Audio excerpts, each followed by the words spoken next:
Dia 14 de novembro. Capítulos de hoje: Ezequiel 38, 39 e 40. Ezequiel 38. Mensagem para Gog. Recebi esta mensagem do Senhor. Filho do homem, volte o rosto para Gog, da terra de Magog, príncipe que governa as nações de Meseque e Tubal, e profetize contra ele. Transmita-lhe esta mensagem do Senhor soberano. Gog, príncipe de Meseque e Tubal, sou seu inimigo. Eu o farei voltar e colocarei argolas em seu queixo para levá-lo junto com todo o seu exército, seus cavalos e condutores de carros de guerra, vestidos com sua armadura completa e uma grande multidão armada com escudos e espadas. A Pérsia, a Etiópia e a Líbia, com todas as suas armas, o acompanharão. Gomer e todos os seus exércitos também se unirão a você, bem como os exércitos de Bet-Togarma, do extremo norte, e muitos outros. Prepare-se, esteja pronto, mantenha todos os exércitos ao seu redor de prontidão e assuma o comando deles. Daqui a muito tempo, você será convocado para entrar em ação. No futuro distante, você virá de repente sobre a terra de Israel, que viverá confiante depois de ter se recuperado da guerra e depois que seu povo tiver regressado de muitas terras para os montes de Israel. Você e todos os seus aliados, um exército imenso e assustador, virão sobre Israel como uma tempestade e cobrirão a terra como uma nuvem. Assim diz o Senhor soberano.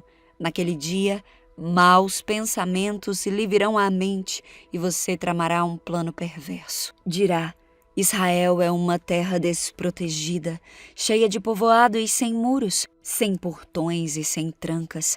Marcharei contra ela e acabarei com esse povo que vive tão confiante. Irei às cidades antes desoladas, mas que agora estão cheias de gente que voltou do exílio em muitas nações. Tomarei grande quantidade de despojo, pois agora seus habitantes têm muito gado e outros bens. Pensam que o mundo gira em torno deles. Contudo, Sabá, Dedã e os comerciantes de Tarsis, com todos os seus jovens guerreiros, perguntarão: você pensa mesmo que os grandes exércitos que reuniu podem tomar a prata e o ouro deles? Acham que podem levar seus rebanhos, apoderar-se de seus bens e tomar despojos? Portanto, filho do homem, profetize contra Gog. Transmita-lhe esta mensagem do Senhor soberano. Quando meu povo estiver vivendo confiante na terra dele, então você despertará. Virá de sua terra no extremo norte com sua grande cavalaria e seu exército poderoso. Atacará meu povo Israel e cobrirá a terra como uma nuvem. Naquele dia, trarei você, Gog, contra a minha terra à vista de todos e mostrarei a minha santidade por meio de tudo que lhe acontecer. Então todas as nações me conhecerão. Assim diz o Senhor soberano. Acaso você é aquele de quem falei muito tempo atrás, quando anunciei por meio de meus servos, os profetas de Israel, que no futuro o traria contra meu povo? Mas assim diz o Senhor soberano. Quando Gog invadir a terra de Israel, minha fúria transbordará. Pois em meu zelo e em minha ira ardente, sacudirei a terra de Israel violentamente naquele dia. Todos os seres vivos, os peixes do mar, as aves do céu, os animais do campo, os animais que rastejam pelo chão e todas as pessoas da terra tremerão em minha presença. Montes serão derrubados, despenhadeiros cairão e muros desabarão. Convocarei a espada contra você em todas as colinas de Israel, diz o Senhor soberano, e seus homens voltarão as espadas uns contra os outros. Castigarei você e seus exércitos com doença e derramamento de sangue. Enviarei chuvas torrenciais, granizo, fogo e enxofre. Com isso mostrarei minha grandeza e santidade, e me farei conhecido às nações do mundo. Então saberão que eu sou o Senhor. Ezequiel 39. O massacre das multidões de Gog. Filho do homem, profetize contra Gog. Transmita-lhe esta mensagem do Senhor soberano.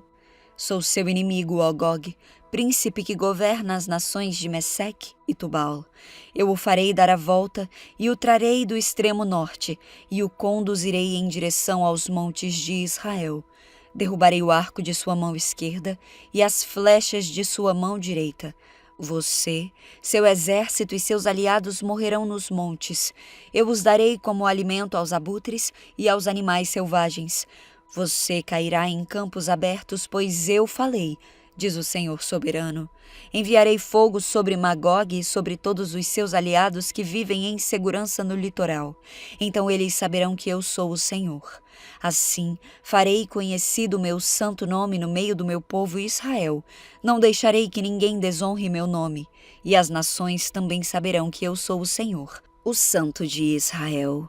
Este dia de julgamento virá, diz o Senhor soberano. Tudo acontecerá como eu declarei.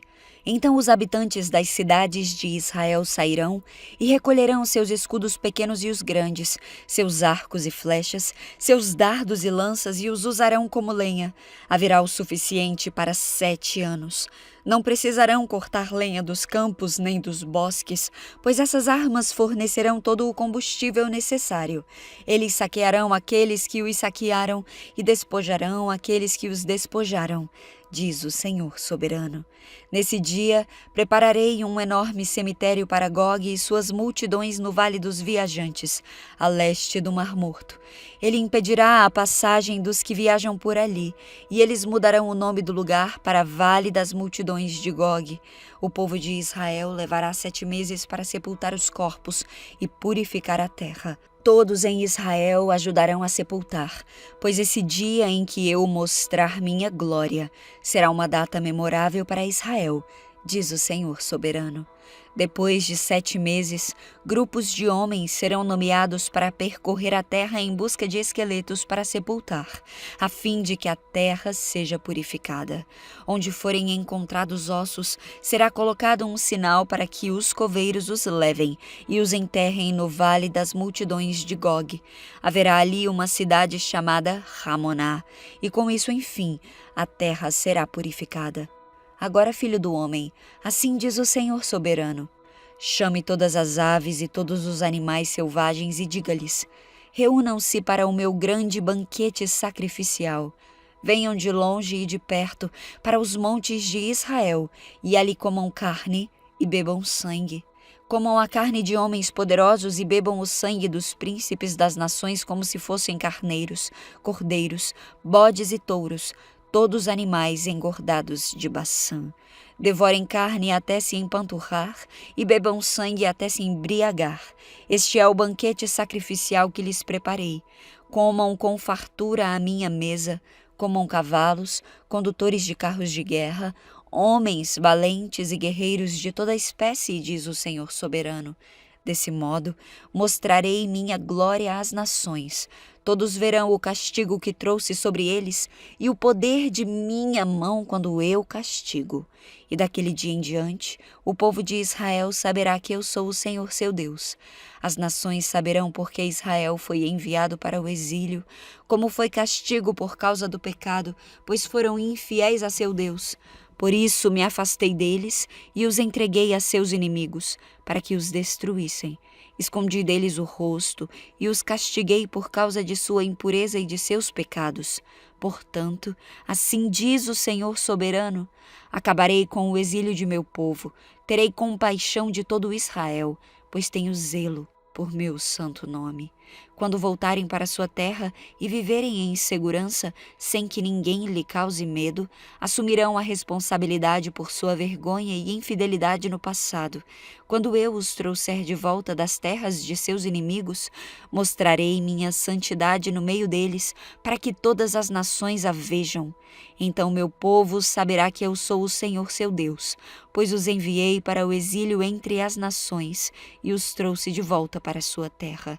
Não deixarei que nenhum deles fique para trás, e nunca mais me afastarei deles, pois derramarei meu espírito sobre o povo de Israel. Eu, o Senhor soberano, falei. Ezequiel 40. A nova área do templo. Em 28 de abril, no 25º ano de nosso exílio, 14 anos depois da queda de Jerusalém, a mão do Senhor veio sobre mim e ele me levou para lá. Numa visão, Deus me levou para a terra de Israel e me colocou num monte muito alto. Dali, vi em direção ao sul algo parecido com uma cidade. Quando ele me levou mais perto, vi um homem cuja face brilhava como bronze. Ele estava em pé, junto a uma porta, e tinha na mão uma corda de medir feita de linho e uma vara de medir. Disse-me: Filho do homem, observe e ouça. Preste muita atenção a tudo que lhe mostrarei. Você foi trazido aqui para que eu lhe mostre várias coisas. Depois, você voltará ao povo de Israel e contará tudo o que vir. Vi um muro que cercava completamente a área do templo. O homem pegou a vara de medir de 3 metros de comprimento e com ela mediu o muro. Tinha 3 metros de espessura, 3 metros de altura. Em seguida, foi à porta leste. Subiu os degraus e mediu a soleira da porta, que tinha 3 metros de profundidade. Na passagem de entrada, havia salas para guardas de cada lado. Cada uma das salas era quadrada e media 3 metros de cada lado, e a distância entre as salas era de 2,5 metros ao longo da parede da passagem. A soleira interna da porta, que dava para o pórtico na extremidade interna da passagem de entrada, tinha 3 metros de profundidade. Ele também mediu o pórtico. Tinha 4 metros de extensão e suas colunas tinham 1 metro de espessura. Esse pórtico era a extremidade interna da passagem de entrada e era voltado para o templo. Havia 3 salas de cada lado da passagem de entrada. Cada uma tinha as mesmas medidas, e as paredes entre elas também eram idênticas. Então o homem mediu a porta de entrada, que tinha 5 metros de largura e 6,5 metros de comprimento na passagem. Em frente de cada sala havia uma mureta com 0,5 metro de altura. As salas, propriamente ditas, tinham 3 metros de cada lado. Então ele mediu toda a largura da porta, a distância desde a parede dos fundos de uma sala para guardas até a parede dos fundos de outra sala. Essa distância era de 12,5 metros. Mediu as paredes divisórias ao longo de todo o interior da passagem até o pórtico. A distância era de 30 metros. O comprimento total da passagem, de uma extremidade à outra, era de 25 metros. Nas paredes das salas e em suas paredes divisórias, havia janelas embutidas que se estreitavam em direção à parede interna. Também havia janelas no pórtico. As superfícies das paredes divisórias eram enfeitadas com entalhes de palmeiras. Então o homem me levou pela entrada até o pátio externo do templo. Ao longo das paredes do pátio havia uma calçada, e junto às paredes havia 30 salas que abriam para a calçada. A calçada ladeava as portas, e seu comprimento desde os muros até o pátio era o mesmo da passagem de entrada. Essa era a calçada inferior.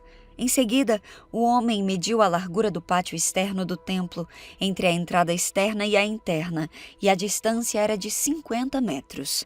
O homem mediu a porta norte da mesma forma que a leste. Também ali havia 3 salas e um pórtico. Todas as medidas eram iguais às da porta leste. A passagem da entrada tinha 25 metros de comprimento e 12,5 metros de largura entre as paredes dos fundos de uma sala para as guardas e a parede nos fundos de outra sala. As janelas, o pórtico e os enfeites de palmeiras eram idênticos aos da porta leste. Havia 7 degraus que davam para a passagem da entrada, e o pórtico ficava na extremidade interna da passagem de entrada. Do lado norte, como do lado leste, havia outra porta que dava para o pátio interno do templo, oposta à entrada externa. A distância entre as 2 entradas era de 50 metros. Então o homem me levou à porta sul e mediu suas partes, e eram exatamente iguais às medidas das outras portas. Tinha janelas ao longo das paredes como as outras e um pórtico no qual a passagem de entrada abria para o pátio externo. E como nas outras portas, a passagem de entrada tinha 25 metros de comprimento e 12,5 metros de largura. Essa entrada também tinha uma escada com 7 degraus que davam para ela, um pórtico na extremidade interna e enfeites de palmeiras nas paredes divisórias. E aqui também havia outra entrada que dava para o pátio interno, oposta à entrada externa. A distância entre as 2 entradas era de 50 metros. Então o homem me levou à porta sul que dava para o pátio interno. Ele a mediu e tinha as mesmas medidas das outras portas. Suas salas para guardas, suas paredes divisórias e seu pórtico eram do mesmo tamanho das outras portas, e havia janelas ao longo das paredes e no pórtico. E como nas outras portas, a passagem da entrada tinha 25 metros de comprimento e 12,5 metros de largura. Os pórticos que davam para o templo interno tinham 4 metros de comprimento e 12,5 metros de largura. O pórtico da porta sul ficava voltado para o pátio externo. Suas colunas eram enfeitadas com palmeiras e 8 degraus subiam até sua entrada. Então ele me levou à porta leste, que dava para o pátio interno. Ele a mediu e tinha as mesmas medidas que as outras portas. Suas salas para guardas, suas paredes divisórias e seu pórtico eram do mesmo tamanho das outras portas, e havia janelas ao longo das paredes e no pórtico. A passagem da entrada tinha 25 metros de comprimento e 12,5 metros de largura. Seu pórtico ficava voltado para o pátio externo. Suas colunas eram enfeitadas com palmeiras e 8 degraus subiam até sua entrada. Então ele me levou à porta norte, que dava para o pátio interno. Ele a mediu e tinha as mesmas medidas das outras portas. Suas salas para guardas, suas paredes divisórias e seu pórtico tinham as mesmas medidas das outras portas e janelas, dispostas da mesma forma. A entrada da passagem tinha 25 metros de comprimento e 12,5 metros de largura. Seu pórtico ficava voltado para o pátio externo. Suas colunas eram enfeitadas com palmeiras e 8 degraus subiam até sua entrada. Então ele me levou à porta norte, que dava para o pátio interno. Ele a mediu e tinha as mesmas medidas das outras portas. Suas salas para guardas, suas paredes e divisórias e seu pórtico tinham as mesmas medidas das outras portas e janelas, dispostas da mesma forma. A entrada da passagem tinha 25 metros de comprimento e 12,5 metros de largura. Seu pórtico ficava voltado para o pátio externo. Suas colunas eram enfeitadas com palmeiras e 8 degraus subiam até sua entrada. No pórtico de uma das entradas internas havia uma porta que dava para uma sala lateral onde era lavada a carne para os holocaustos. De cada lado desse pórtico havia 2 mesas onde os animais para os sacrifícios eram abatidos para os holocaustos, as ofertas pelo pecado e as ofertas pela culpa. Do lado de fora do pórtico, de cada lado das escadas que subiam para a entrada norte, havia mais 2 mesas. Havia, portanto, 8 mesas no total, 4 do lado de dentro e 4 do lado de fora, onde se abatiam os sacrifícios. Também havia 4 mesas de pedra cortada para o preparo dos holocaustos, cada uma com 75 metros de comprimento e de largura e 50 centímetros de altura. Sobre essas mesas eram colocados os instrumentos para abater os animais para os sacrifícios. Havia ganchos, cada um com 8 centímetros de comprimento, presos ao redor das paredes do pórtico. A carne dos sacrifícios era colocada sobre as mesas. Dentro do pátio interno havia 2 salas, uma para o lado da porta norte, voltada para o sul, e outra ao lado da porta sul, voltada para o norte. E o homem me disse: a sala ao lado da porta norte é para os sacerdotes que supervisionam a manutenção do templo.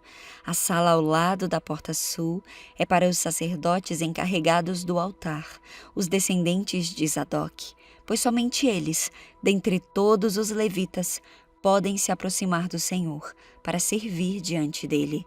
Então o homem mediu o pátio interno e era um quadrado com 50 metros de largura e 50 metros de comprimento.